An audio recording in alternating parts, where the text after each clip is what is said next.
आदरणीय कोर्टचा मी मनापासून आभार मानेन की आम्हाला सगळ्यांनाच त्यांनी ॲक्विट केलेला आहे आणि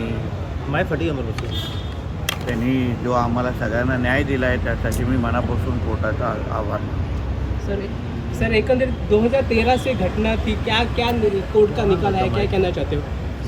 नहीं, आखिर में जो फैक्ट्स है वो हमारे संग्राम देसाई जी और हमारे सबकी टीम ने, लॉयर्स की टीम ने कोर्ट के सामने रखा।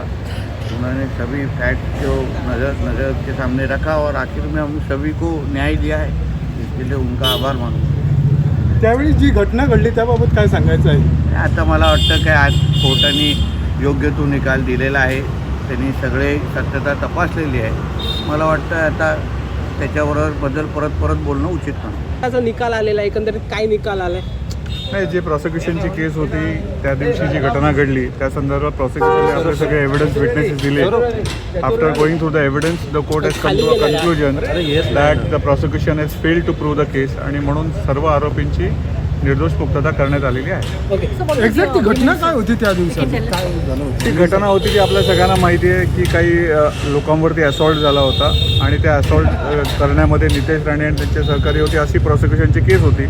परंतु प्रॉसिक्युशननी जो काही एव्हिडन्स दिला, in that evidence prosecution was not able to prove that Nitesh Rane और anybody along with him were involved in such a incident, as a result of which the court has come to a conclusion that the prosecution has failed to prove the case and therefore they have been acquitted. पण याचं exact पाठचं कारण काय होतं? आता ते जो booth वगैरे तोडफोड झाली, मग मारहाण झाली, नाही, कारण काय होतं त्याच्याबद्दल आपण सांगू नाही शकणार। प्रॉसिक्युशनची केस काय होते एवढं मी सांगू शकतो। प्रॉसिक्युशनची केस अशी होती की त्या दिवशी जे कोणी तिकडे कामाला लोक होते त्या बूथवरती, त्या बूथवरच्या एका व्यक्तीला असॉल्ट केला होता अशी प्रॉसिक्युशनची केस होती। परंतु तशी काही घटना घडली असं आपण सांगू नाही शकत। प्रॉसिक्युशनचं असं म्हणणं होतं which the prosecution has failed eventually, so I believe की the matter has come to an end. आमदार रितेश नारायणचा ह्यांचा रोल काय होता आतमध्ये?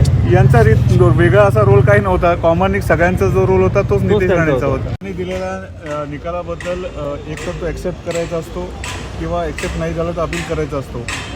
न्यायालयाने निकाल दिलेला आहे, आम्हाला ॲक्विट केलं आहे, therefore we very humbly accept the judgement given by the court. Thank you.